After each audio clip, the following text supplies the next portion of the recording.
6개월 뒤에 평가받겠습니다. 돈을 어떻게 버는지 제가 보여드릴게요. 주도 산업이 뭔지 알고 모르고 자기가 이런 경쟁력을 만드는 거예요. 우주소년 아톰이라는 혹시 만화 영화 기억하십니까? 그게 1970년에 방영한 거라고 하네요. 벌써 반세기가 훌쩍 지났는데요. 인간의 모습을 닮은 인간처럼 행동하는 이른바 휴머노이드 로봇이라고 하죠. 그런데 이제는 생성형 AI랑 로봇 기술이 만나면서 그 휴머노이드 로봇 시대가 점점 현실이 되어가고 있습니다. 인간을 닮은 로봇은 과연 우리 사회를 어떻게 또 변화할까? 오늘은 그래서 휴머노이드라는 책을 같이 읽어보시죠. 경희대 경영대학원 김상균 교수와 함께합니다. 교수님 안녕하세요. 안녕하세요. 초대해 주셔서 고맙습니다. 아유, 별말씀을요. 교수님이랑 정말 많은 그 기술의 변화, 네. 시대의 변화를 공부하고 있는데 네. 이제는 휴머노이드까지 우리가 그렇죠. 알아야 하는 시대가 네네. 됐습니다. 이제 휴머노이드 로봇 이야기하는 게 되게 일상이 됐어요. 그렇죠. 필수라고도. 상상이나 만화 속이 아니라 현실에 거의 이제 뭐 한두 발짝 뒤에 서 있는 것 같아요. 거의 다 쫓아왔다는 거의 다 거죠. 갔다. 예. 최근에 계속해서 화두가 되고 있는데 네. 어떤 장면부터 우리가 좀 떠올려 봐야 될까요? 상상을 해보시면 최근에 뭐 영상으로 공개된 것 중에 하나가 노르웨이 원엑스라고 하는 기업이 가정에서 휴머노이드가 일하는 장면을 찍어서 올려준 게 있거든요. 네. 근데 어떤 사람들이 이게 CG거나 로봇이 쫄쫄이 입고 있으니까 사람이다. 근데 실제 쫄쫄이 입혀놓은 휴머노이드고 노르웨이 지역에서는 일반 가정 이제 모집을 해가지고 약간 클로즈드된 테스트를 현재 하고 있습니다. 그러니까 궁극적으로는 언젠가 올해는 조금 아직 이르지만 네. 가정에 로봇이 들어와서 무언가를 하고 함께 집안에 사람이 지내는 씬이 영화 같은 게 이제 눈앞에 다가오고 있다라고 볼 수 있습니다. 그 쫄쫄이라고 표현하신 게 이제 니트를 입고 있더라고요. 네, 맞아요. 그 노르웨이 회사가 전략적으로 네. 니트를 입히는 거라. 그러면 조금 이제 네. 친숙해 보이잖아. 따뜻해 보이고. 그렇죠. 쇳덩어리가 아니라. 그렇다고 인간의 원래 의상을 입혀놓기엔 또 사람이 불쾌할 수도 있고 아하. 너무 표면이 금속이면 부딪혔을 때 문제가 생길 수도 있고 약간 또 차갑게 보이니까 아직까지 그 정도 선택을 해본 것 같아요. 예. 그 얼마 전에 진짜 놀라운 게 그 니트를 입은 로봇이 우리가 흔히 가정에서 쓰는 청소기 들고 예. 청소하는 장면도 시연을 했더라고요. 예. 거의 다 왔구나 느껴지더라고요. 사실 이제 가정 환경이 복잡한 건 맞아요. 그러니까 지금 이제 거의 거의 다 왔고가 아니라 제가 봤을 때 다 왔다고 느끼는 건 공장이에요. 공장. 자동차나 물리센터 같은데. 근데 가정은 거기보다 또 상황이 다양하잖아요. 그리고 또 사람도 있고 뭐 강아지도 왔다 갔다 할 수 있으니까 좀 복잡도가 높아요. 그러니까 의외로 가정이 복잡도가 더 높은 거예요, 공장보다는. 공장과 가정에서 어떻게 보면 이제 투 트랙으로 들어올 준비를 하고 있는 거고요. 그렇죠. B2B, B2C. 테슬라도 그렇고 아마존의 뭐 물류센터도 그렇고 네. 자동차 공장이나 물류센터나 다 이제 투입을 할 준비를 예. 또 하고 있는 거고요. 네. 근데 우리가 이미 이제 그 식당에서도 서빙 로봇 정말 많습니다. 그렇죠. 공항이나 공공기관 아니면 이제 대형 병원 가면 안내하는 로봇도 그렇죠. 많아지고 있고 예. 휴머노이드는 기존의 로봇하고 네. 어떻게 다른 건지 가장 큰 특징은 뭐라고 볼 수 있을까요? 생김새와 행동인데 음. 식당에 있는 로봇도 사람처럼 만들어 놓은 건 맞아요. 비슷하게. 근데 네. 보통 보면 밑에가 약간 치마를 입은 식당 이모님처럼 생겼는데 바퀴로 굴러가는 거고 위에 이게 쟁반을 받친 것도 팔 모양을 그림처럼 붙여놨지만 사실 이게 팔도 움직이지 않고 쟁반만 있는 거잖아요. 그렇죠. 머리도 있지만 특별한 기능은 없고 왜 그렇게 만드냐 하면 사람이 그 역할을 원래 했던 거기 때문에 그렇게라도 만들어 놓으면 인지적인 부담이 덜해요. 하지만 얘는 원론적인 휴머노이드는 아닙니다. 네. 왜냐하면 팔다리도 없고 다양한 행동을 구현할 수 없기 때문에. 즉 휴머노이드의 특성은 인간의 신체 스케일이나 모양새랑 비슷해야 돼요. 일단 크기가 너무 크거나 작아도 안 되고 팔 두 개, 다리 두 개, 머리도 있고 해서 뭐 잘하고 못하고의 차이는 있지만 점점 더 그러한 형태를 가지고서 인간의 다양한 행동을 할 수 있어야 된다. 이게 휴머노이드의 어떤 도메인입니다. 그러면은 휴머노이드라는 게 인간을 닮은 네, 인간 같은 로봇인데 그렇죠. 인간 같아야 한다는 거죠. 그렇죠. 인간 같아야만 하는 이유는 어떻게 꼽아볼 수 있을까요? 사실 여러 가지가 있는데 우리가 이제 네. 오늘 서문을 아톰 얘기해 주셨는데 네. 우리한테 친숙한 로봇이 있거든요. 네. 저는 사실 아톰도 좋아하고 뭐 마징가 비슷한 태권브이. 네. 근데 요즘 친구들한테 젊은 학생들한테 물어보니까 또 몰라요. 태권브이를 모르겠죠. 잘 모르고 트랜스포머부터 얘기하는 친구들이 좀 있고. 아하, 그렇죠. 자기만의 원형이 있는데 대부분의 이 특성 중에 하나가 뭐냐면 친근하게 봐요, 로봇을. 아, 친근하게 본다. 그러니까 문화적 친숙성에 대한 것 때문에 로봇은 사람처럼 생긴 거가 좋다라는 게 있고요. 네. 또 하나는 사람이 몸에 맞춰가지고 공간과 모든 물건을 다 만들어 놨거든요, 주변에. 근데 갑자기 여기에 팔이 4개고 몸무게가 300kg짜리 로봇이 들어와. 그럼 여기서 활동할 때 큰 제약이 생길 거예요. 네. 이것도 있고요. 앞서 제가 노르웨이 그 원엑스의 로봇을 말씀드렸는데 네오감마라는 거. 만약에 네오감마가 팔이 5개라고 생각을 해보시면 네. 5개인데 청소기 들고 접시 들고 있어. 예. 뭘 할지 예측하기가 힘들어요, 얘가. 예. 근데 인간처럼 팔이 2개인데 이렇게 들고 있으면 뭔가 내 동작하고 비슷한 걸 제가 할 거기 때문에 동작을 예측하기가 편해요. 즉 이건 쉽게 말씀드리면 이 로봇의 기능을 내가 익히는데 편하다는 거예요.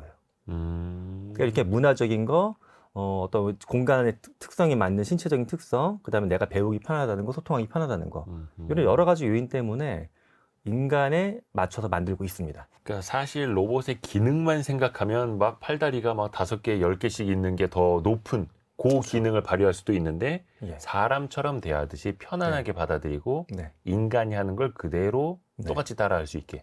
일례로 지금도 뭐 딸기 농장 같은 데 보면 미국 딸기 농장은 팔이 한 20-30개 달린 로봇이 있어요. 로봇을 보면 흔히 생각하는 생명체 중에 집신벌레 같이 큰 이렇게 있어 버스 같은 게 가는데 밑에 팔이 있었고 딸기 막 따거든요. 이런 걸 집에다 놓고 쓸 수는 없는 거니까. 그렇죠. 예. 공장이나 농장에서는 또 그게 네. 통하는 거고. 그렇죠. 예. 그래서 B2B용, 네, B2B용, B2C용. 예. 이 또 다르게 네. 갈 수 있는 거고요. 교수님이 예전에 어디서 보시니까 이 휴머노이드 로봇은 그냥 그 하드웨어가 아니라 새로운 인류의 출현이라고까지 말씀하시더라고요. 네. 왜 그러냐 하면 이미 미국에서는 AI 아바타에 대해서 뭐 사랑을 느끼거나 네. 너무 사랑한 나머지 진짜 어떤 그러니까 되게 좋지 않은 선택을 한 친구들도 나오고 시작했고 뭐 휴머노이드를 바탕으로 종교적인 어떤 상징물을 만들어서 쓰고 있고 그걸 생각보다 사람들이 이제 영적인 반응을 하는 경우들도 많이 있어서 사실 이게 점점 더 우리한테 기능적인 뿐만 아니라 정서적인 부분까지 다가오고 있거든요. 특히 몸이 있어서 그래요. 몸이 있다라는 거는 디즈니가 재작년에 사우스 바이 사우스 웨스트에서도 아이 크기의 휴머노이드 하나 공개했거든요. 네네네. 근데 그 시연 영상이 되게 잘 만들어진 게 아이가 스케이트보드 타고 나와요, 로봇이. 그러면 시연하는 사람이 들어 올리고 앉고 목마 태우고 막 이래요. 피지컬하게 터치할 수 있다는 게 굉장히 그 교감의 단계 넘어가는 거거든요. 정말 아들, 딸 목마 태워주듯이 네. 로봇을 목마 태워주고 있고 네. 나중에 그거를 누가 발로 툭 건드리면 아마 네. 저 사람 왜 이래 막 이럴 거고. 근데 내가 좋아하는 아톰이 그냥 피규어만 우리 집에 있는 게 아니라 같이 한다고 일할 때 도와주기도 하고 짐도 같이 들어주고 옆에 손도 잡고 갈 수 있어. 이러면 우리가 이걸 그냥 청소기나 진난로는 로봇으로만 볼 것이냐? 아니라는 게 여러 가지 실험에서 밝혀지고 있습니다. 또 사람이 또 마음을 주기 시작을 하면은 뭔가도 이제 사람처럼 대하게 되겠고 그게 또 네. 사람을 닮은 팔다리가 똑같이 있고 네. 얼굴 머리가 있는 네. 로봇이라면 더더욱이 그렇게 되겠네요. 제가 물리업 하시는 분들 보니까 오랫동안 썼던 그 포터 같은 그 화물트럭 같은 예, 거 팔 화물차. 때도 굉장히 뭉클해 하시더라고요. 우리 붕붕이 예, 우리 국민이. 근데 그 감정이 훨씬 더 심해지는 거죠, 사실은. 예. 사람처럼 생겼으니까 예. 거기다 옷도 입혀놓고 나중에 예. 표정도 분명히 대화도 짓게 될 되고 거고. 여러 가지 기능하니까 또. 예. 그렇죠. 얼마 전에도 어떤 정치인이 그 로봇계 네. 한번 이렇게 밀치고 뒤집었다가 막 네. 그 엄청 논쟁이 된 적도 있지 맞아요. 않습니까? 맞아요. 그러니까 사람들은 벌써부터 예. 정서적인 거를 이제 투여를 하고 있다는 맞아요. 하고 있다는 예. 거예요. 근데 이제 너무 로봇이 사람처럼 생기면 네. 좀 불편하고 섬뜩할 수도 있잖아요. 흔히 이제 뭐 불쾌한 골짜기라고 심리학에서 불리는 개념인데 네. 인간은 다른 종학에서 경쟁하면서 여기까지 온 거는 맞아요. 예. 그렇기 때문에 나하고 만약 너무 똑같이 생겼어. 그럼 이 종이 나에 대해서 약간 불안감을 주는 겁니다. 나를 침해할 수도 있고 뭔가 밀어붙일 수도 있으니까. 그렇죠. 그것에 대한 마치 터미네이터 로봇에 대한 두려움 같은 게 심리적으로 내재되어 있다라고 흔히 이야기하고 있어요. 진화학자들이. 그래서 아직까지는 로봇들을 인간하고 아주 똑같게 만드는 게 어렵기도 하겠지만은 그런 부분을 이제 좀 피하기 위해서 딱 봐도 얘는 기계구나라는 게 느껴지도록 만드는 게 보편적입니다. 현재까지는. 현재까지는. 예. 근데 저는 그런 생각도 좀 하거든요. 네. 그 불쾌한 골짜기를 네. 넘어설 수 있지 않을까. 예를 들어서 가능하죠. 음성만 나온다면 음성 인식이 너무 네. 사람처럼 말하면 이제 불쾌하다고 사람은 느낀다고 하는데 네. 사실 인간은 오감 중에 시각적으로 가장 약하잖아요. 그렇죠. 근데 굉장히 예쁘고 잘생기고 매력적으로 생긴 로봇이 네. 나한테 친절하게 대한다면 과연 거기에도 불쾌하다고 사람이 느낄까? 음. 라는 생각을 좀 해봤거든요. 일례로 뭐 중국 같은 경우에는 현재 쇼핑센터에 휴머노이드를 마네킹 대신으로 쓰는 경우도 있어요. 그럼 마네킹 대신도 있고서 런닝머신 같은 걸 떠요. 스레드미를. 그럼 사실 그래도 돼요. 물론 이제 얼굴은 그냥 그 로봇 그대로 금속성이지만은 근데 실제 로봇이 신발을 신고 옷을 입고 머리만 살짝 바꿔놓게 되면은 사실 꽤 인간처럼 보이긴 합니다. 사실 요 시니어에서 가장 놀라운 거 지금 말씀하신 그렇게 뭔가 인간과 커뮤니케이션에 부분인데 네. 좀 뭐 성인 측면에서 가장 극단에 갈 수 있는 건 성적인 어떤 뭐 물건이나 그런 거 만드는 데도 쓰이고 있죠, 이 기술이 이미. 그러면 결국 이거는 로봇 제작사, 개발사의 결국 선택의 문제입니까? 이 친구가 어디 가서 어떤 역할을 하게 될 것인가에 따라서 얼마나 사람을 담도록 만들 것인가. 그렇죠. 실제도 보면 지금도 어떤 공연이나 예. 엔터테인먼트 뭐 테마파크 이런 데 쓰이는 일부 로봇 스타트업들은 그렇게 만드는 것도 있어요. 스티브 잡스처럼 생긴 휴머노이드 이런 것도 이미 시제품 나온 게 있고요. 근데 그거는 이 불쾌한 골짜기를 넘어서도록 할 것이냐 말 것이냐도 전략이고 그게 네. 또 기술이 또 될 테고요. 그렇죠. 근데 아직까지는 한눈에 봐도 스티브 잡스를 모방해서 만들었는데 아니구나라는 게 딱 보이거든요. 예. 그렇게 불쾌감이 느껴지는 거예요. 아니면 이게 우리가 다 어색하거든요. 예. 돌아가신 줄 알고 있는 인물을 똑같이 모방을 네. 해서 있으면 또 그게 또 불쾌할 수는 있겠지만 네. 창조된 얼굴이라면 또 다를 수도 있겠네요. 그렇죠. 그리고 지금보다 이제 스킨 같은 거를 구현하는 능력이 좀 더 강해지면은 예를 들어 영화 웨스트월드 지금 쿠팡 플레이에 올라와 있는 건데 그 드라마 HBO 드라마예요. 네네네. 시즌 4까지 나와 있는데 얘는 휴머노이드가 외형이 인간하고 구분을 전혀 할 수 없는 미래를 그리고 있어요. 사람이 구분을 못하는 서로. 시대예요. 심지어 이 휴머노이드도 본인 인간인 줄 알아요. 로봇이 로봇인 줄 모르고 로봇이 자기가 로봇인 것도 모르고 네. 근데 인간이 걔를 로봇인 것도 봐도 모르고. 딱 봐도 사람처럼 보이고 놀이동산이에요. 되게 무섭지만 놀이동산에 이런 로봇이 수천 대가 살아가는 서부 시대의 이야기예요. 그러니까 내가 회원권을 끌고 들어가면 서부 시대에 펼치는 거 휴머노이드만 살고 있는.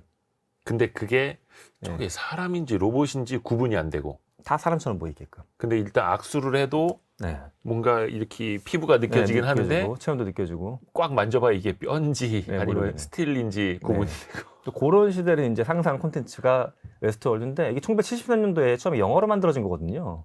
근데 그거가 이제 최근에 드라마가 된 건데 그 미래에 점점 더 다가가고 있다는 느낌이 들어요. 그런 시대가 점점 더 네. 가까이 오고 있다. 이게 사실 근데 이 방송을 불과 한 3년 전만 하더라도 네. 아유 그런 시대가 오겠어? 아, 그렇죠. 라고 할 수도 있을 텐데 맞아요. 챗GPT가 나오고 네. 휴머노이드 기업들의 기술이 또 엄청나게 빠르게 또 성장을 하고 있어서 그렇죠. 그럴 수도 있겠다. 생각이 이게 이제 들더라고요. 젠슨왕이 얘기했던 챗GPT 모먼트라는 개념으로 볼 것 같아요, 결국. 아, 그러니까 로봇도 갑자기 뭐 새로운 신형 소재가 나왔다던가, 뭐 흔히 거기 들어가는 뭐 동력 장치가 엄청나게 좋아진 게 나왔다던가 그런 것보다는 제어 부분이 문제였는데 이걸 AI가 맡아주면서 갑자기 굉장히 좋아질 것이다. 지금도 좋아했지만 더 좋아질 것이다. 이 순간적으로 팍팍팍 좋아지는 단계를 챗GPT 모먼트라고 이제 부르고 있는 거죠. 그게 어떤 물리적인 기능도 마찬가지고 네. 이거 정서적인 기능이라 표현하면 안 되는데 인지적인 기능이라고 할까요? 그것도 예. 높아지고 있는 거고 네네, 맞습니다. 정서적인 것도 흉내도 낼 수 있는 시대이고 네. 그 한 글로벌 투자은행에서 그 추정을 해본 데이터를 보니까 네. 휴머노이드 산업의 잠재적 시장 규모가 60조 달러라고 합니다. 그렇죠. 이게 우리 돈으로 8천조 원? 예. 이런 시장이 있습니까? 저도 이게 그래서 모건스탠이어서 예. 물론 모건스탠이가 뭐 좋은 일만 하는 데는 아닐 수도 있긴 한데 그래도 신뢰할 만한 좀 하다고 보거든요. 근데 그래서 보고서 저도 열어봤어요. 그러니까 휴머노이드 100라는 보고서인데 보고서 일반 공개도 했습니다.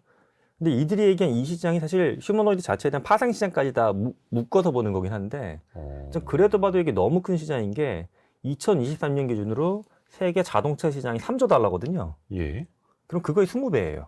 자동차 시장의 20배. 예.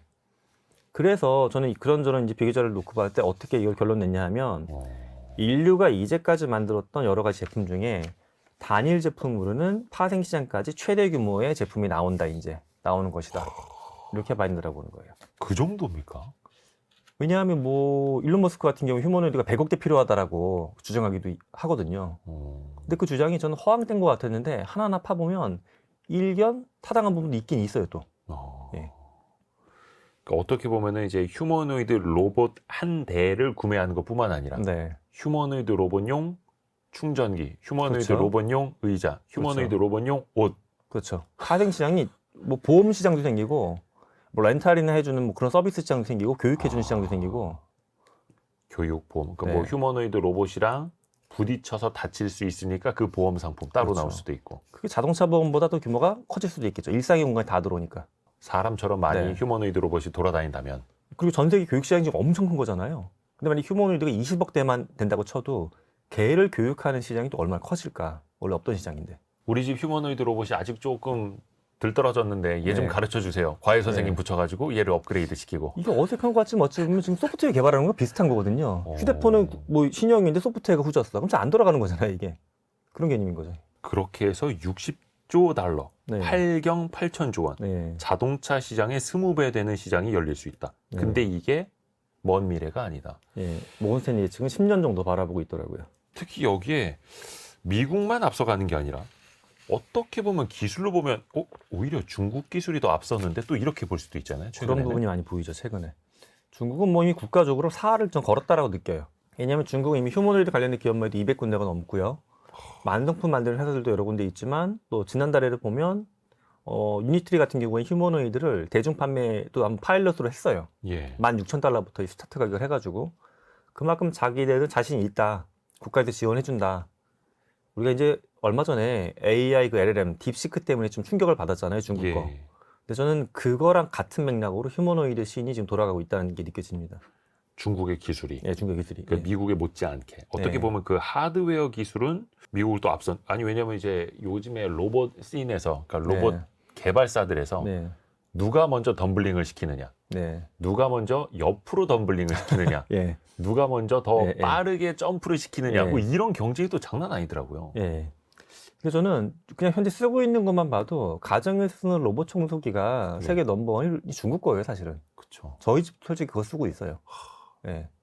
세계 시장을 이미 그게 거의 장악을 했고. 네, 그러니까 걔는 뭐 팔다리는 없지만 청소하는 도메인만 놓고 봤을 때는 굉장히 만족도가 높거든요. 그러니까 그런 것 같아요. 그러니까 유럽은 특히 규제라는 게 되게 심해요. 뭘 하려고 그러면 이게 뭐 프라이버시고 안전이고. 근데 중국은 그런 걸 약간 느슨하게 하면서 혁신이나 성장 중심적으로 드라이브를 걸다 보니까 이게 뭐 옳다가 아니라 잘 현재는 맞고 있는 거죠. 이 정책이 현재까지는. 얼마 전에 그 중국의 시진핑 주석이 주최한 네. 그 회의에도 기업인들이 참석을 했는데 예, 전통 제조업이 아니라 네, 온라인 상거래 플랫폼들은 당연하고 네. 로봇 AI 개발사들이 또 그쵸, 당연히 그쵸. 참석을 했고 30대 CEO들이 쫙 앉아 있어죠, 거기. 그러니까 그게 뭔가 변화하는 산업을 또 중국이 또 어느 쪽에다 더 우리가 투자할 것이다 네, 집중적으로 육성할 것이다를 또 보여주는 신호이기도 예, 하고요. 맞습니다. 미국은 좀 어떻게 보십니까? 미국의 기술은? 미국의 기술이 현재 뭐 중국하고 봤을 때 뭐 어느 쪽이 더 좋다 나쁘다 겨룰 수 없이 다 되게 좋다 봐요, 둘 다. 둘 다 우수하고.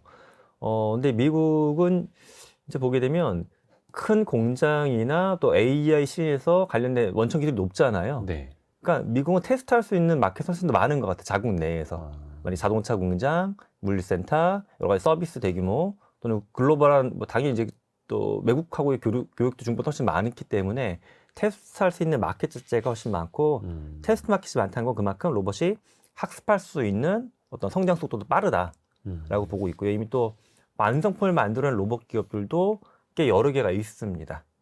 그래서 저는 그렇죠. 뭐 현재 시즌에서는 둘 다 굉장히 뭐 우열을 가리기가 어렵게 쌍두마차 같아요. 현재 중국하고 미국이. 근데 또 미국은 어떻게 보면 이제 테슬라도 그렇고 또 현대차가 지분을 인수한 보스턴 보스턴 다이내믹스도 다이내믹스, 있고 하드웨어도 같이 개발을 하는데 그 기반이 되는 엔비디아의 플랫폼 기술도 네네네. 같이 엄청나죠. 있는 예. 거고. 엔비디아가 뭐 올 초에 제니슨왕이 그 뱀 가죽 자켓 입고 나와가지고 CES에서 네, 네, 그때 뭐 코스모스 월드 파운데이션 모델 공개했고 네. 또 몇 주 안 된 것 같아요. 2주 정도 전인가? 아이자 그루토라고 하는 예. 새로운 또 로봇 학습 모델 공개했는데 이것도 좀만 깊게 들어 설명을 해보면 좀 흥미로운 게 예. 인간이 사고 처리가 로봇보다 효율적인 부분이 있어요. 예. 시스템 1, 2라고 해가지고 직관적인 거 본능적인 건 시스템 1이 작동해서 빨리빨리 처리해요. 리소스를 적게만 먹고. 네네네. 복잡한 걸 시스템 2가 좀 딥하게 돌아가고 에너지 많이 먹고. 근데 로봇은 원래 1, 2가 없고 다 2였어요.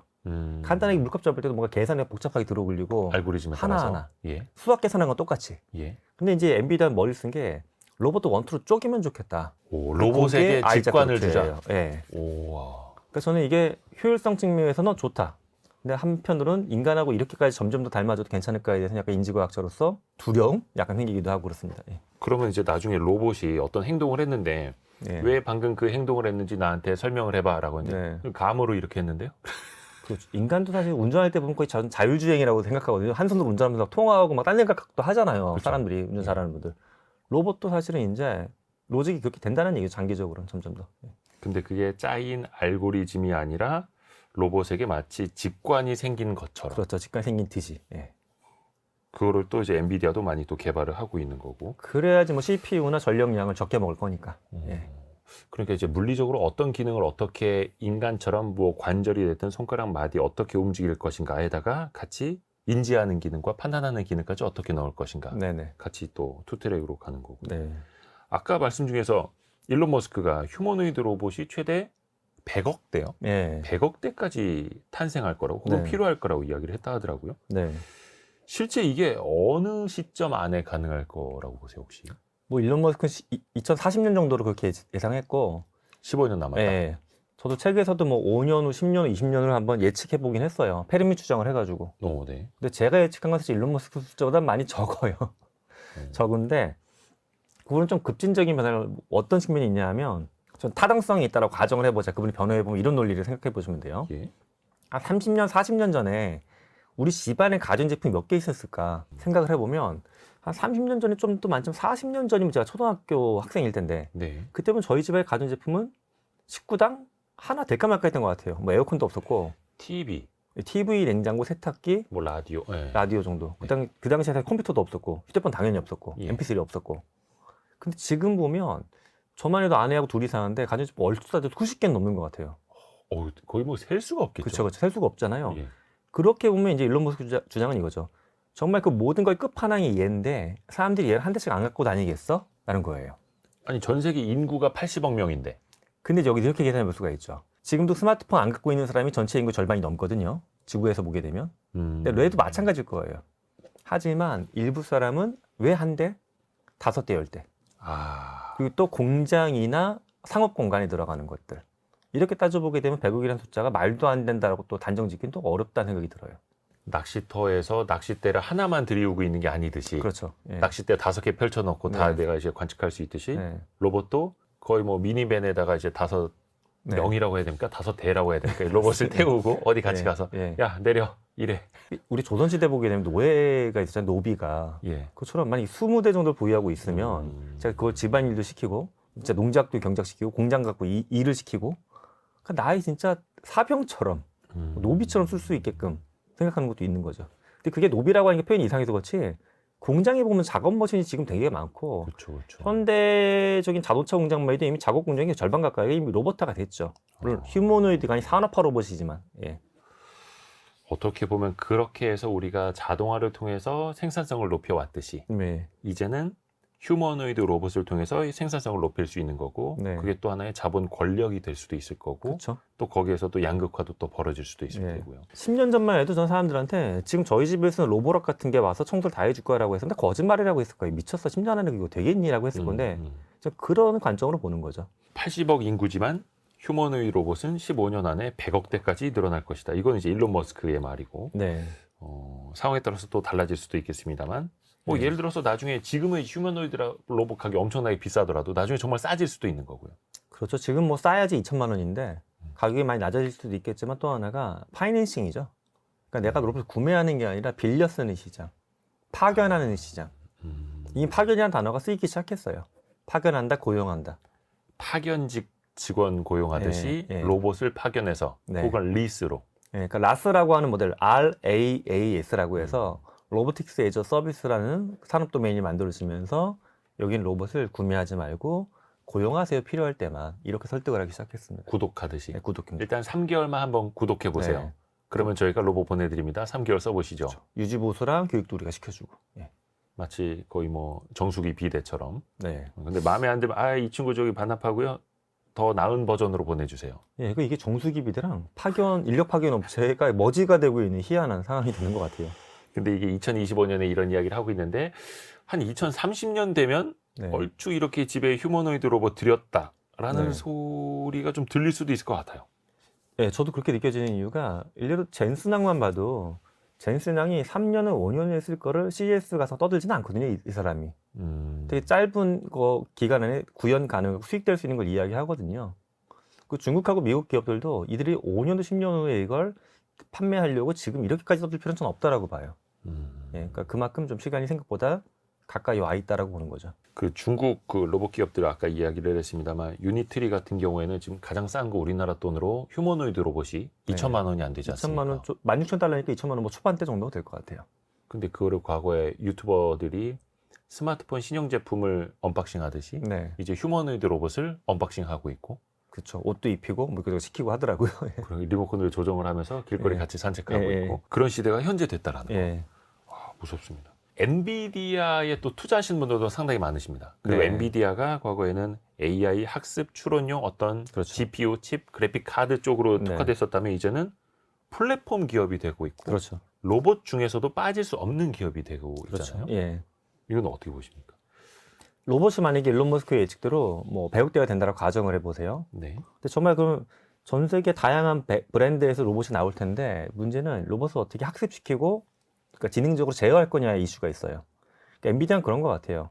나는 로봇의 몸체를 만들거나 로봇을 팔아먹는 회사도 아닌데 상당수 로봇에 들어가는 것들을 제어하고 교육하는 걸 제어하는 거를 내 CPU 교육하는 거 우리의 파운데이션 플랫폼을 사겠다. 이걸 바라보고 있는 거죠. 이건 마치 지금으로 보게 되면 전 세계 인구 80억 중에 20억 명은 우리 학교 출신이야. 우리 학교에서 가르치는 거야. 이런 야망. 이거 어마어마한 거거든요. 숫자로 가늠하기도 어려운. 저는 그러니까 이들이 꿈꾸는 게 그 정도의 어떤 포석을 하고 있다라고 봐요. 그걸 이제 피지컬 AI라고 네, 피지컬 AI 영역에서. 하고. 예. 그러니까 자율주행 기술 없는 자동차 회사는 나에게 와라고 테슬라가 이야기하는 것처럼 그렇죠. 예. 로봇 하드웨어는 만들었지만 그 어떻게 교육시킬 건데 예. 어떻게 말 알아듣게 할 그렇죠. 건데 나한테 와. 네. 라고 또 엔비디아가 손짓을 하고 있는 거고. 네. 뭐 중국 같은 경우에는 올해 1월 달에 상하이에 로봇 학교도 만들긴 했는데 로봇 학교가 있어요. 예. 휴머노이드가 이제 등교하는 학교 같은 게 있어요. 쉽게 말씀드리면. 그러니까 농구장 4배 정도 면적 안에 네. 한 100개 정도의 상황을 만들어 놓은 거예요. 뭐 카페, 가정 주방, 공장, 편의점, 물류창고 이렇게. 아, 그게 학습을 시키기 네. 위해서 그럼 거기 자기는 휴머노이드를 데리고 가서 같이 작업을 해보면서 어떤 문제가 있는지 보기도 하고 학습도 시키고. 우리가 그 생성형 AI 그 학습시키려고 여러 네. 모델을 온라인에 있는 걸 그렇죠. 집어넣듯이 그런 것처럼. 물리적으로 네. 휴머노이드 로봇들 등교시켜서 네. 자, 여기는 병원이야. 네. 경험해봐. 근데 엔비디아는 요거를 좀 머리 잘 쓴 게 휴머노이드는 사실 오차가 생기긴 하지만 꼭 물리적인 공간이 아니라 메타버스 속에서 학습을 할 수가 있거든요. 어차피 코드니까. 그러니까 얘네는 마치 미네르바 스쿨이나 우리나라 방송통신대처럼 우리는 피지컬하게 하지 않고 온라인으로 가고 그 대신 모두한테 공개할 거야. 그러니까 이 전략을 쓰고 있는 겁니다. 그러니까 물리적인 공간도 중요하지만 네. 그거는 하나의 어떻게 보면 이제 보여주기 위한 예시일 수도 있겠네요. 예. 어차피 휴머노이드 로봇 학습은 온라인상에서 다 가능한데 네. 사실 이게 메타버스 속에서 AI를 써가지고 진짜 물리적인 세상하고 오차가 전혀 없게끔 어렵겠죠. 하지만 거의 지금 오차는 줄어들고 있기 때문에 메타버스에서 가상으로 충분히 학습시킬 수 있다. 물리적인 테스트는 뒷이야기니까 여기서 조금만 해도 돼. 그러니까 엔비디아는 물리적인 공간에서의 학습을 상대적으로 중요도가 그렇게 높지 않다라고 보는 것 같아요. 어차피 모터나 감속기나 뭐 유압 시스템이나 물리적인 건 다 이미 갖춘 거고 네. 팔다리 관절이 얼마큼 꺾이는지는 다 있는 계산으로 거고 할 수 있는 거고. 파워도 예. 갖춰져 있는 네. 거고 대신에 어떻게 움직일까가 중요한데 그거는 메타버스 속에서 네. 온라인으로 학습시킬 수 있다. 그 교수님이 예전에 말씀하신 메타버스나 네, 메타버스 속에서 AI 나 특히 디지털 트윈 내에서 트윈으로. 학습을 시키는 겁니다. 이게 다 맞물려 있는 거네요. 그렇죠. 그러니까 엔비디아는 세계관이 쭉 연결돼서 가고 있어요. 예. 이거를 세계관이라고까지. 아, 저는 그냥 표현을 그들이 세계관이 있는 기업이라고 보고 있어요. 엔비디아는 처음에 어. 이제 우리는 흔히 게임 회사, 어떤 분들은 뭐 비트코인 채굴하는 거 채굴기 회사라고 생각하시는데 네. 처음부터도 GPU로 시작을 했지만 오래전부터 AI에 대한 꿈을 꿨고 메타버스 이야기하면서도 엔비디아는 그 안에 들어가는 AI 아바타, AI를 실험하는 거 이런 걸 계속 얘기했었어요. 이게 이제 피지컬 AI로 넘어오면서 우리 이거 이미 다 있으니까 여기에 로봇 학습 데이터만 얹혀가지고 로봇 학습 시켜주세요. 이제 이렇게 하는 거예요. 데이터도 자기네가 다 제공하고 있는 거니까. 그러니까 반도체 칩 하나, 네. 그래픽 카드 하나가 네. 아니라 예. 이걸로 무엇 할까? 네. 이걸로 AI 시대의 세계관까지 만들어서 네. 유니버스를 구성해 보자. 저는 그런 게 뭔지 참 알고. 우리나라 그 반도체나 하드웨어 만드는 기업들한테 참 부족한 부분이어서 참 아쉽기도 하고 국민으로서는 좀 마음이 아프죠. 예. 어떻게 보면 이제 한계일 수도 있을 텐데 우리는 네. 좋은 반도체 만들어서 우리 걸 채택해 주세요. 네. 이거를 하고 있습니다. 네. 물론 이제 그것도 잘하고 아주 있습니다만 중요하죠. 예. 큰 그림, 네. 플랫폼 기술의 네. 판을 아예 장악할 수 있는 거는 그렇죠. 좀 아쉽죠. 근데 그렇죠. 중국은 그걸 또 자체적으로 한다는 거잖아요. 그렇죠. 중국은 사실은 계속 뭐 딥시크에서도 그렇지만은 계속 새로운 걸 만들어낼 것 같아요. 저는 그래서 아까 얘기했던 상하이 로봇 학교도 어떤 분들은 좀 코믹하게 보시는 분들도 계신데 저는 그렇지 않다라고 보는 게 충분히 그렇게 하면 시도할 만한 것 같아요. 그래서 이제 기업들이 얘기를 듣고 또 수정할 수도 있고 뭐 온라인 버전으로 비슷한 걸 만들어낼 수 있는 거니까 사회적으로는 좀 굉장히 좋은 시도라고 봅니다. 로봇 학교를 보면서 혹자는 웃을 수도 있고 네. 비아냥거릴 수도 있겠지만 어떤 사람들은 섬뜩함을 느낄 수도 있는 거고 네, 어떤 사람은 또 그 안에서 미래를 보고 또 네네. 준비를 그렇죠. 할 수도 있는 거고요. 우리 현실을 좀 이야기해 볼까요? 예. 우리나라의 휴머노이드 로봇 기술은 지금 어느 정도입니까? 일단 상황이 좋지는 않다라고 저는 봐요. 상황이 좋지 않다. 이게 왜냐하면 AI도 어느 순간 갑자기 계단식으로 뭐 치고 올라가는 건데 휴머노이드도 마찬가지거든요. 근데 우리나라가 뭐 5년 전, 10년 전까지만 놓고 봐도 뭐 이쪽 기술에서 그렇게 뒤처진 국가는 아니었어요. 네. 근데 최근에 이제 AI도 뭐 10위권 안에 안 들어온다는 게 다 정설로 됐고 그것처럼 휴머노이드 씬에서도 우리는 예전에서 크게 발전이 없으니까 그냥 추가적인 투자를 많이 안 했어요, 사회적으로. 근데 우리가 투자하지 않을 때 미국과 중국이 계속 꾸준히 이거 미래 먹거리라는 거 알고서 투자한 게 지금 이제 AI랑 맞물려서 결실이 나오고 있는 거죠. 근데 우리는 그 사회적인 결실을 너무 눈앞에 있는 것만 하다 보니까 이게 이제 우선순위에서 뒤에 있었다라고 생각합니다. 근데 이거 어떻게 보면 사실 이족 보행 로봇을 처음 선보인 게 제가 알기로는 일본의 혼다, 네네. 아시모가 예. 보여줬죠. 그게 벌써 한 30몇 년? 없게 됐죠. 예.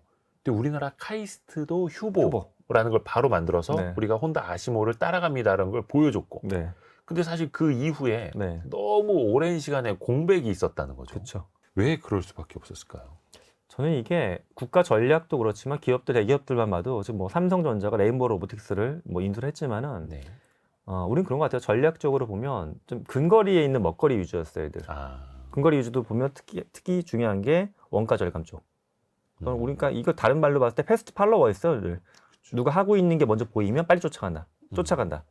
근데 이게 빨리 쫓아가기가 좀 어려워진 상황인 게 누적된 총량이 많은 기술들이에요. 휴머노이드 하나 만들려고 하면 사실은 이게 어떤 분들은 어떤 공학의 학과가 필요하냐고 물어보시는데 공대에 있는 건 전 다 들어가야 된다라고 뭐 거의 다.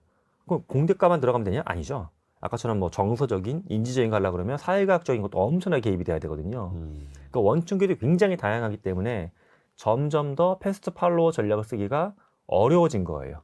근데 우리나라는 여태까지 계속 그렇게 해왔던 거가 이제 최근에 AI나 이 씬에서 이게 잘 안 먹힌다라는 게 이제 증명되고 있습니다. 사실 이 부분이 되게 생각할 거리가 중요하고 좀 아쉽기도 하고 네. 너무 또 산업적으로 이게 사실 이제 기업들은 합리적인 판단이 당장 올해 실적, 그쵸. 내년 실적에 네. 어떤 게 지금 기여할 수 있는 건데 막 이런 네. 걸 이제 따지다 네. 보니까 어쩔 수가 없는데 그 큰 그림을 또 같이 봤어야 된다라는 거 네. 너무 아쉬운 거죠. 예. 근데 이제 지금부터라도 뭘 해야 되는데 네. 따라갈 수 있을까요? 전 사실 뭐 AI랑 이랑 마찬가지인 것 같아요. AI도 보면 지금 뭐 반도체 부분이나 클라우드나 LLM 부분이 많이 밀렸는데 그렇다고 포기할 수는 없는 게 이게 결국 주권 영역으로 들어가거든요. 주권. 그러니까 위에 있는 지금 어플리케이션 서비스도 중요하지만 AI도 인프라에 손을 안 댈 수 없는 것처럼 네. 예를 마찬가지인 것 같아요. 우리가 이 기술이 뒤에 있는데 정말 만약에 일론 머스크가 지금 맞다라고 가정을 해보면 네네. 100억 대 중에 한국의 휴머노이드가 몇 대가 될까 봐 이 상황이 그냥 비슷한 속도로 가면 전 세계 돌아다니는 네. 100억 대 100억 대 휴머노이드 중에. 로봇 중에 10억 대도 안 될 거예요. 그러면 당연히 안 되죠. 10억 대 안 돼요. 그러면 우리의 상업 공간이나 공장에도 외국산 로봇이 많이 들어와 있을 건데 네. 그 다음에 생길 문제는 굉장히 여러 가지 이슈가 나오겠죠. 그들이 뭐 메인터넌스, 유지 보수, 파이낸싱 측면에서 어떤 또 법적인 제재 못 쓰게 한다, 또는 뭐 정부 보안 문제 여러 가지 측면에서 우리가 통제할 수 있는 게 굉장히 좀 좁아지는 거거든요. 이건 마치 외국인 근로자가 오는 거랑 다른 문제예요. 그들이 여기 우리나라 국적 갖고 잘 사시는 분들이 만든 그게 아니라 원천 기술 걔네가 갖고 있고 여기가 걔네의 어떤 선택에 따라서 갑자기 없어질 수도 있고 동작이 달라질 수 있는 거잖아요, 이게. 네네. 그렇기 때문에 저는 원천 기술 측면도 계속 개발을 해야 된다. 하지만 얘도 산업적으로 놓고 봤을 때 그 위에 올라가는 어플리케이션이나 서비스가 굉장히 다양하게 나올 것이기 때문에 이걸 너무 공학적인 측면에서 뭐 기획과나 정책과의 일로만 안 봤으면 좋겠다. 이 생각을 갖고 있어요. 그렇죠. 예. 그래서 한 분야에서만 특출나게 치고 나가서도 안 되고 종합적으로 네네. 융합을 통해서 네. 같이 따라가야 되는 거고요. 그러니까 이게 사실 휴머노이드 로봇에서 뒤처지게 되면 앞에서도 이야기를 한 휴머노이드 로봇 보험이라든지 금융상품들, 뭐 리스가 됐든지 관련된 제도, 네. AI에서 같이 또 뒤처지는 거다 보니까 네. 지금부터라도 좀 시작을 해야 될 텐데요. 우리 환경이 또 어떻게 달라지는지도 좀 이야기를 한번 예. 해볼게요. 공장 자동화도 그렇고 AI 시대가 되면서 이제 뭐 화이트 칼라, 블루 칼라 할 것 없이 다들 위협을 받고 있지 않습니까? 네. 안심할 수 있는 곳은 없을 테고요. 없죠. 원래 하던 범위 내에서는 없죠. 이게 전문직도 예외는 아닐 거라고 또 보시고요. 네. 전문직이 사실 지금도 보게 되면 아직은 데이터 중심적으로 일을 하는 분들이 이제 위기를 많이 받고 있는 거죠. 위험하다. 데이터 중심으로. 데이터. 그러니까 뭐냐면 몸 쓰는 직업, 쉽게 말씀드리면 몸의 움직임이 많이 결부되는 직업에 대해서 아직까지 AI가 학술적으로 그러니까 버추얼 AI라고 부르는 거예요. 네네. 몸이 없다. 네. 근데 버추얼 AI가 물리적인 세상에 나오는 게 피지컬 AI고 예. 그 끝판왕이 휴머노이드인데 몸을 갖게 되면 여러 가지 가능성이 다 동시에 등장하는 거예요. 예를 들어 악기를 연주할 수도 있고 음식을 만들 수도 있고 내가 만약에 운동을 배울 건데 운동을 같이 나랑 해줄 수도 있고 여러 가지 신들이 다 나타나겠죠. 공장에 들어오는 건 디폴트고. 그럼 여기서 도대체 어디까지 어느 속도로 대체가 될 것이냐 또는 대체를 안 하고 인간의 영역을 놔둘 것이냐 이런 거에 대한 고민이 필요하죠. 그러니까 과거에는 자동화 기기가 도입이 되면서 육체 노동자들의 일자리가 줄어들 것이다 봤는데 네. 챗 GPT 나오면서 지식 노동자들의 네. 일자리도 줄어들 것이다. 네. 근데 휴머노이드는 그걸 다 결합한 거니까. 결합한 거니까. AI 판사가 그냥 모니터에서만 보여주는 네. 게 아니라 실제 로봇이 판사봉도 땅땅땅 두드리고 있고. 네. 그러니까 폴란드 럼주 회사가 미카라고 하는 휴머노이드 CEO를 도입을 했거든요. 휴머노이드 CEO가 있어요. 네. 약간 이렇게 검은색 쫄티 같은 걸 입고 금발의 머리를 갖고 있는 여성 형태의 로봇인데 물론 아직까지는 뭐 법적인 지위가 있는 게 아니기 때문에 정식 보드 멤버는 아니에요. 네, 이사 멤버는 아니고. 네. 근데 회의할 때 옆에 들어와서 같이 있어요. 말도 하고. 이유로 보면 타당성이 있는 게 예. 임원들은 그렇잖아요. 자기 밥그릇을 챙기고 자기 라인 챙기기 좀 바쁜데 그렇죠. 내 사람. 얘는 그런 게 없거든. 내 사람도 없고 뭐 자기 배경도 없고. 라인이 없네. 네. 그러니까 굉장히 객관적으로 이야기하고 판단에 대한 대안을 만들어 줄 수가 있다. 근데 이게 컴퓨터로 보는 건 또 약간 맥락이 달라요. 그렇죠. 그냥 모니터 하나 해놓고 네. 챗 GPT 띄워놓을 수도 있는데 네. 물리적인 게 있으니까. 있고 이름도 붙여놓은 거죠 일부러. 그러면 점점 더 그 법적인 권한 이전에 그 관계적인 권한이 생기는 거죠. 예를 들어서 어떤 우리가 신규 사업을 좀 하려고 하는데 예. 이해관계에 상충될 네. 수 있습니다. 이런 네. 이야기를 그냥 차갑게 해줄 수도 있는 네. 거고요. 그거 지난번에 상무님이 했다 망한 건데 다시 한번 하시는 이유는 상무님 누구 지키려고 하시는 거 아닙니까? 라고 얘기할 수도 있고 걔가. 뼈들이네요. 예. 근데 그거를 이제 회사 내에서 했다가는 이제 거의 뭐 라인과 라인 사이에 분쟁이 벌어지는 전쟁이죠, 건데. 전쟁. 예. 근데 그렇게 상징적으로 로봇 CEO를 둔다라는 거는 그 회사가 뭔가 좀 객관적인 길을 찾아가자라는 의지의 네네. 표상일 수도 있겠네요. 네. 그러면 이게 또 지식노동, 육체노동뿐만 아니라 챗GPT 나오기 전까지 우리 일반적인 생각이 그거였잖아요. 예술의 영역은 감히 AI가 도전하지 못할 거야. 예, 예. 근데 이것도 와장창 깨지고 있고요. 그렇죠. 최근에 뭐 저도 그렇지만 지브리 그림 만드는 게 또 하나의 놀이가 됐잖아요. 예. 예. 그림 그리는 것도 그렇고 예. 작곡, 어떻게 보면 영상까지도. 영상까지도. 여기에도 그러면 휴머노이드가 같이 또 결합이 될 수도 있을까요? 사실 뭐 아이돌 공연이나 하는 거 보면 퍼포먼스가 있잖아요. 뭐 악기 네. 연주한다든가 몸으로 춤을 춘다라든가. 그것도 상당 부분 현재 구현은 돼요. 근데 참 이게 흥미로운 포인트인데 이게 이제 컨셉적으로 들어가면 복잡한 건데 예를 들어 굉장히 유명한 그 아이돌 그룹 중에 사람들이 이제 버추얼 아이돌이라고 부르는 컨텐츠 중에 예, 하나가 예. 플레이브라는 그룹이 있는데 네. 그들은 사실 AI로만 돌아가는 건 아니거든요. AI가 기술이 일부 쓰이지만 뒤에 원천적인 아티스트들이 계세요. 네네네. 그들은 이제 애니메이션 캐릭터가 움직이는 건데 만약에 지금 생존하는 아이돌을 학습을 시켜. 그래서 아이유나 누구를 학습시킨 또 춤을 잘 추는 아티스트 학습시킨 휴머노이드가 나와. 그럼 인간은 계속 나이가 들잖아요. 아플 수도 있고. 하지만 이 휴머노이드가 그 18살 그 아이돌이 보여줬던 손동작을 계속 보여줄 수 있어. 또는 얘는 한 명이지만 10대가 나와서 군무를 그렇게 칠 수가 있어. 그럼 저니까 이게 대체한다는 개념이 아니라 또 다른 차원의 무언가를 보여줄 수 있는 시도는 계속 나올 거예요. 살아있는 엘비스 프레슬리, 영원한 네. 마이클 잭슨, 네. 로봇으로 나올 수 있듯이. 그렇죠. 물론 저런 건 있죠. 지금도 이제 춤 동작을 보게 되면은 인간보다 잘 추고 못 추고의 문제가 아니라 로봇이 추는 거기 때문에 재미가 없는 부분이 있어요. 인간이 춤을 춰야지만 지난번에 그쵸, 아프다고 그쵸. 들었는데 너무 경이롭다. 저 춤 동작이 인간이 어떻게 되지? 이런 생각이 들거든요. 무릎 부상을 그쵸, 이겨내고 그쵸. 막 이렇게. 근데 로봇이 춤을 추면 신기하네, 기술 좋네 이 생각을 해요. 근데 여기 아까 말씀드린 그 인간이 갖고 있는 맥락을 올려가지고 뭔가 보여주기 시작하면 우리는 지금까지 경험하지 못했던 또 무언가를 느끼게 되지 않을까 생각해요. 그 시대가 올 것 같아요. 그러니까 로봇이 예. 예를 들어서 막 그 바이올리니스트가 현의 움직임, 떨림 하나하나 느끼면서 막 그 표정으로 막 느끼듯이. 네. 만약에 휴머노이드 로봇이 그런 표정을 막 짓고 네. 있어. 그럼 사람은 뭔가 예술적 감정을 거기에서 분명히 느낄 것 같거든요. 네. 무서운 시대가 되는 거죠. 실시간으로 저런 것도 가능하죠. 지금 이제 말씀하신 것처럼 오면 걔는 그 감정을 송출할 수도 있기 때문에 내가 만약 좌석에 앉아서 4DX에서 들어.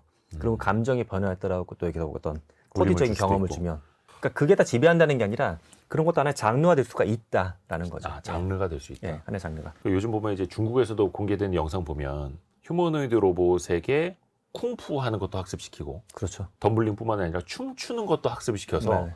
브레이크 댄스까지 추더라고요, 로봇이. 깜짝 놀랐어요. 네, 그러니까 그런 것도 많이 테마파크에 전시가 돼서 만약 그들이 옷을 이렇게 쫙 입혀놓고 조선시대 무슨 전쟁하는 씬이거나 그런 거를 하게 되면 또 새로운 형태의 놀이문화가 생길 수도 있는 거죠. 무엇이든 네. 인간이 할 수 있는 행동이라면 로봇에게 춤이든 뭐가 됐든. 그렇죠. 이미 뭐 디즈니 같은 경우에는 그 스타워즈에 나온 로봇들을 일부 쓰기 시작했으니까 테마파크에 거기에 확장판이 인간용 로봇이 그냥 들어가는 거죠 이제. 근데 최근에 그 보스턴 다이내믹스인가 이런 데서 보여준 거 보면은 이제 상체와 하체가 완전히 다른 방향으로 움직여서 훨씬 더 효율적으로 좀 기괴하지만 예 그런 그쵸, 것도 그쵸. 많아요. 예. 목도 360도 돌아가고 예, 예. 그런데 거기서 또 효율성을 찾을 수 있을 테고요. 휴머노이드 성직자가 있어요? 아 이미 나온 게 좀 있습니다. 여기 일본 같은 경우에는 민다르라고 해가지고 이제 휴머노이드 형태의 스님이 등장해가지고 어떤 종교적인 의식을 한 케이스가 있고요. 기독교에서는 제가 아는 범위에서 아직까지 몸을 만들어낸 건 없어요. 근데 이제 얼굴 형태로 만들어가지고 사람들하고 대화하는 시도는 해봤는데 이것도 생각보다 이제 신자들의 반응이 굉장히 호평이 많았어요. 호평이 많다고요? 저는 그 부분이 신기했어요. 약간 너무 낯설 것 같은데. 그렇죠. 근데 저도 이거를 저는 사실 뭐 종교를 연구한 사람 아니까 정확하지는 알 수 있는데 저는 이게 저거 예전에 제가 봤던 현상 중에 이거랑 좀 비슷하다고 느낀 게 뭐냐면 젊은 친구들이 스마트폰 앱으로 타로점을 많이 봐요. 네네네. 근데 타로점 뭐 친구들하고 인터뷰를 해봤어요. 그냥 아니 타로라는 게 사실 확률이고 해석인데 스마트폰 솔직히 이거 소프트웨어잖아요. 우리가 타로 보러 가면 근데 약간 신비하게 이렇게 뭐 뒤집어 쓰고 이렇게 하고 있잖아요. 네네, 그죠. 그러면 이분이 뭐 대단한 영적인 존재는 아니지만 그래도 뭔가 좀 있을 것 같아라는 신비감을 갖고 보는 건데 스마트폰 안에 들어있는 앱은 숫자 노름인데 안 신기한데 그걸 왜 보냐 네. 물어봤더니 학생들이 많이 했던 얘기가 그래도 뭔가 그 안에 뭐가 있을 수도 있다. 근데 저는 이런 믿음이 여기 들어간 것 같아요. 가믿음. 이게 영적이거나 신비로운 존재가 아니지만 나하고의 관계가 있기 때문에 뭔가 새로울 수가 있다처럼 이거 속인 게 아니라 지금 이 스님이 로봇입니다 라고 얘기해 줬어요. 근데 대화하다 보게 되면 거기서 뭔가 아닌 거 알면서도 나한테 유리한 방향으로 믿음이 생기는 거죠. 그 영화 빗개도 나옵니다만 네. 놀이공원에 있는 점 봐주는 기계. 네. 요즘 왜 그런 것도 있는 손금 봐주는 기계도 있듯이 이게 그냥 기계라는 걸 알지만 그래도 호기심도 발동을 하는데 그렇죠. 나중에 그게 네. 사람의 형상을 한 네. 표정도 짓는 로봇이라면 그 로봇이 해주는 말 믿을 수 있겠죠. 그리고 기능적으로 어떤 부분이 있냐면 또 물론 종교 지도자분들도 공부량이 많으시겠지만 더 학습량이 많거든요, 사실은. 압도적으로 많거든요. 그러니까 내가 갖고 있는 그 어떤 고민을 얘기해도 좀 더 풍성한 얘기를 해주는 경향이 있는 거죠. 그러니까 성경이나 불경을 다 외우는 것뿐만이 아니라 거기에 따른 해석도 예. 마치 목사님이나 스님이 해주듯이. 그렇죠. 나는 철광회사의 직원이 좀 이런 고민이 있어. 근데 원래 이 목사님은 철광회사 이름 잘 몰라. 근데 이 휴머노이드 목사님은 철광회사 것도 이미 다 알고 있으니까 거기에 대한 또 뭔가 얘기를 해줄 수도 있는 거죠.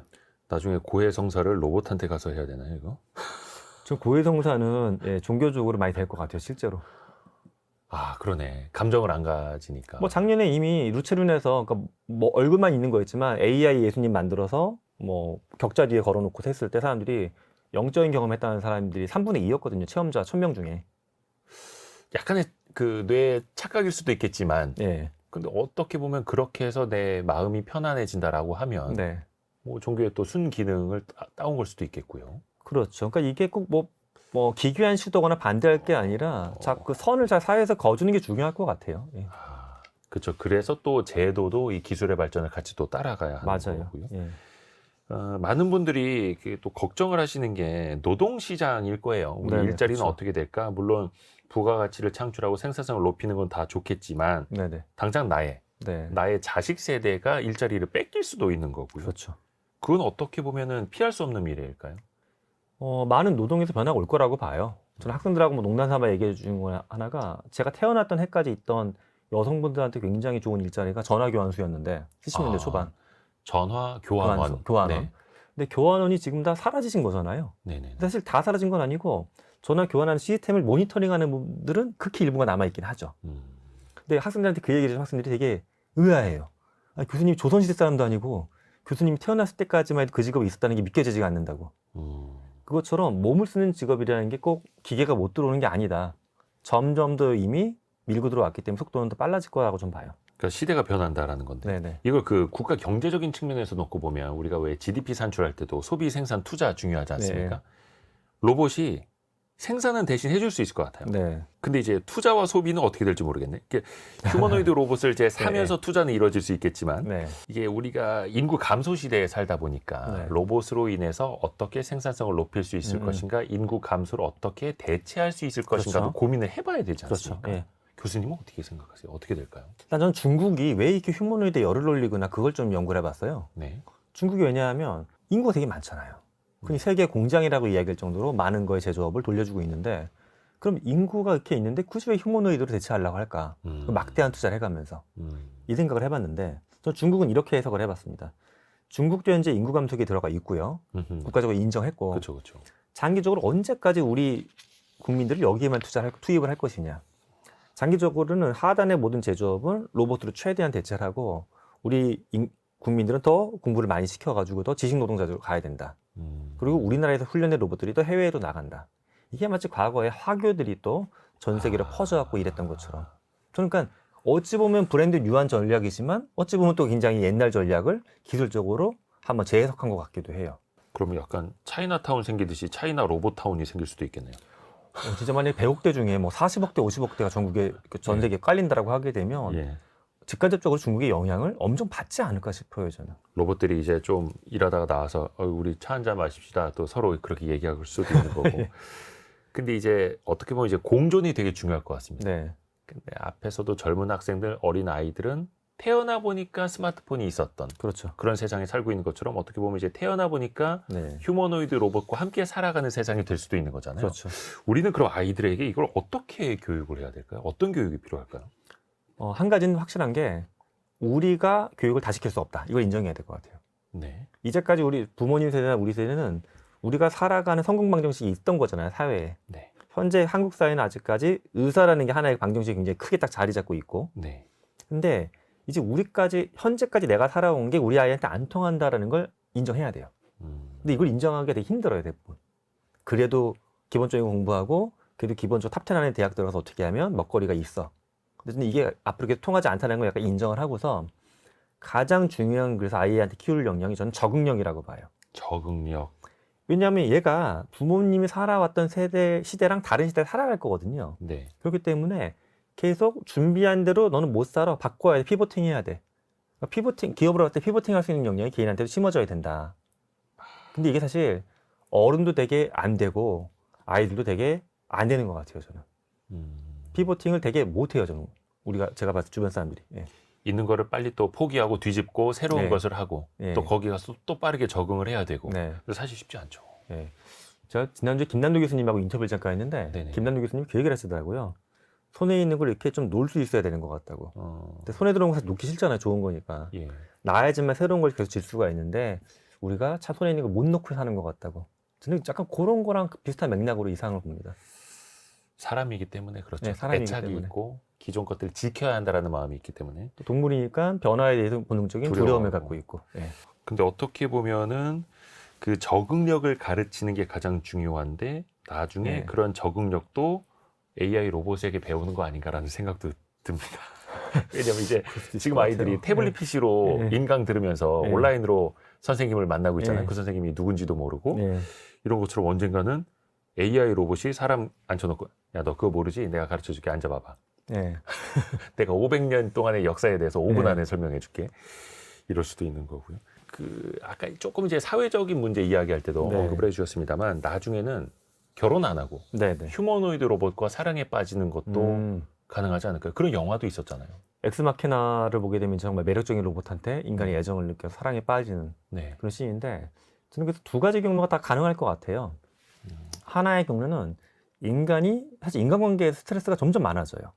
예전보다 우리가 일을 더 많이 한다라기보다 같은 시간 내 밀도가 높아졌어요. 업무의 밀도, 관계의 밀도가. 아, 밀도. 더 많은 사람 촘촘하게 막 만나야 돼요. 채워가지고 빡빡하게. 그렇죠.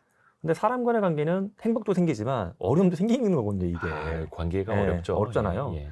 근데 그 부분은 이제 지쳤어.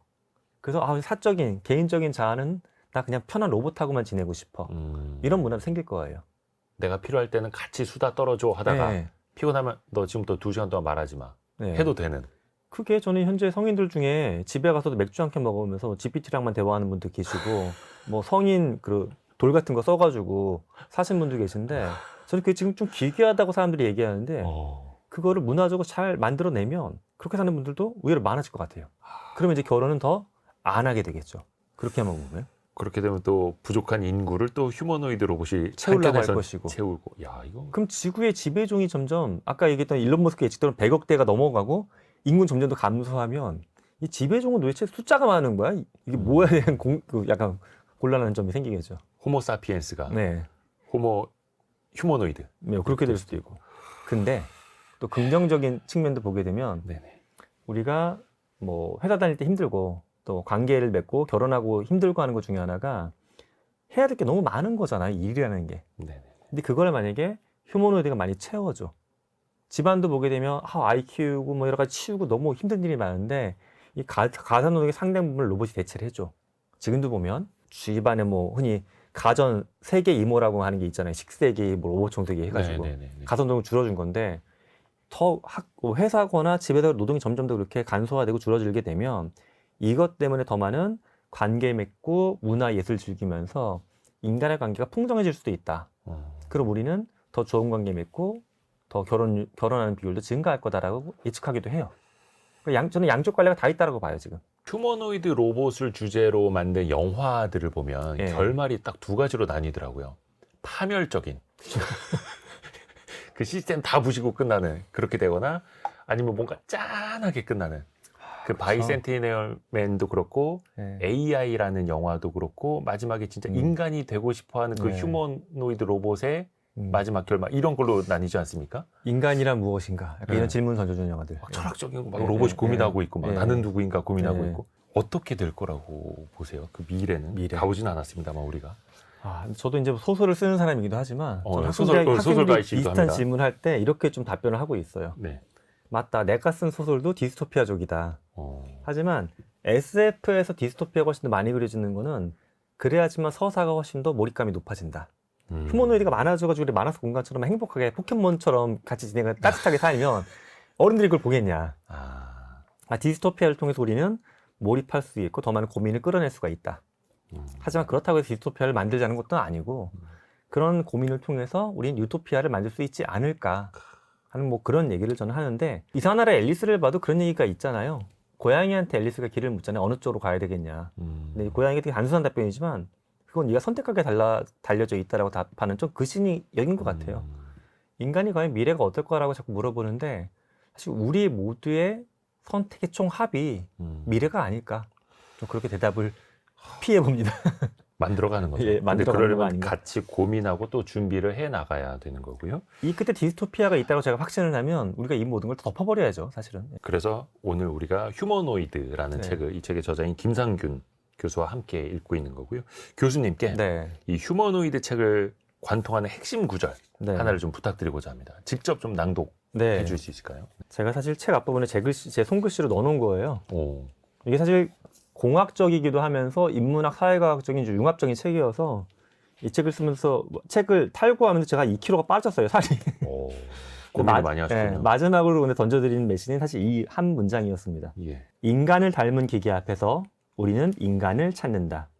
신을 꿈꾼 인간, 인간을 꿈꾸는 기계.